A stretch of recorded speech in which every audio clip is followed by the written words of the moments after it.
Hi, this is Cindy Johnson. I want to go over the assignment schedule for you for the spring 2017 HIT 220-221 coding.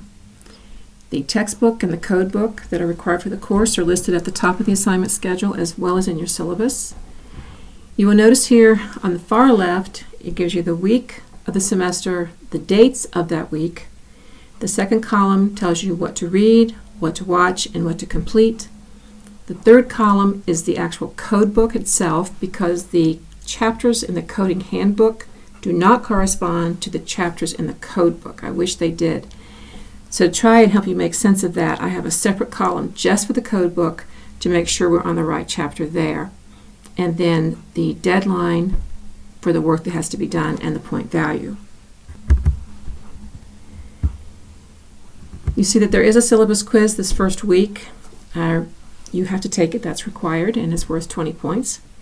A reminder that the coding handbook exercises are not submitted for a grade. Those are for practice, but you can ask questions about them if you have a question about the pathway. You will be submitting the Dropbox exercises for credit. The coding handbook here, there's several chapters that we're going to review this first week to get those foundations under our belt so we can then move forward in the code book. The first exercise has to do with the UHDDS, which you may recall from one of your other courses. That is a discharge data set. We have many data sets in medical records, but this one is specific to inpatient. That first exercise is due. Here's the due date of the exercise and the point value. You keep going down. In week 2, you can see I tell you what chapters we're covering in the coding handbook. This is this column. And what that corresponds to in the code book. In this case, Chapter 7, the coding guidelines, corresponds to the official guidelines for coding and reporting in the ICD-10-CM code book. There are podcasts that I have recorded that you will see where I go through some of the questions that have been presented. And then I want to make sure that you see the Coding Clinic. Coding Clinic is a publication by the American Hospital Association. It comes out quarterly, and it is really the Bible of how professional coders know that we're all coding the same way when we code a significant event or encounter. Hospitals or hospital providers, coders, send questions to the Coding Clinic staff, and they answer them in these documents. Sometimes there's groups within the hospital that the coders try to get an answer from because it's a little bit faster. But publications in Coding Clinic are significant and very helpful. I want to make sure that you look at that. So be sure and click on the PDF that's found on the content page, and you can see how that is formatted and different kinds of information that are available to those who are in coding.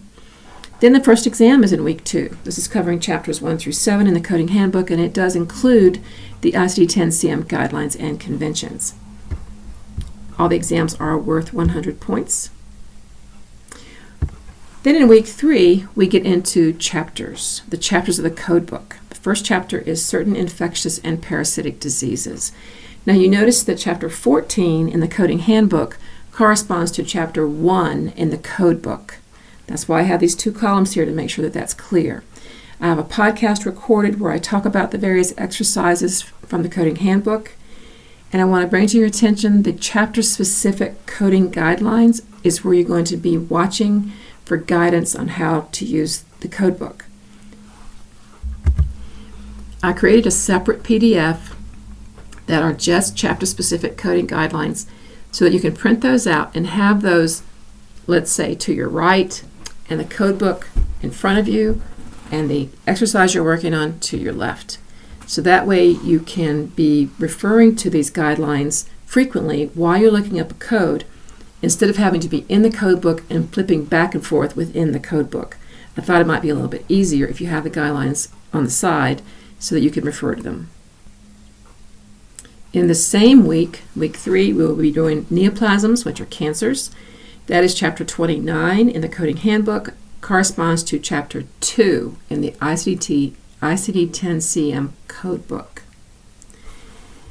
Week 4, we get into chapter 3, which is blood and blood-forming organs, and that corresponds to chapter 17 in the coding handbook. I know they're all over the place. But that's why it's so important that you print out this assignment schedule and refer to it frequently. You will notice for Chapter 3 there are no coding guidelines for Chapter 3. That page has been left blank there in case they want to add some in the future. And also in this week, Chapter 15, Endocrine, Nutritional, and Metabolic Diseases, corresponding to Chapter 4 in the ICD-10 CM Codebook. Exercise 3 due February 12th. I think you get the gist of it. So this is the kind of thing you'll have to be really looking at all your columns to be sure you're doing the work correctly. As you can tell, it's heavily loaded, a lot of homework, so please give yourself enough time to do a good job and to ask questions using the discussion board. If you're not comfortable using the discussion board to post your questions, I'm happy to answer them in an email to me at cindy.johnson@arapahoe.edu, as long as you provide a path that you tried to find the code. Thanks so much, and I wish you a very successful semester.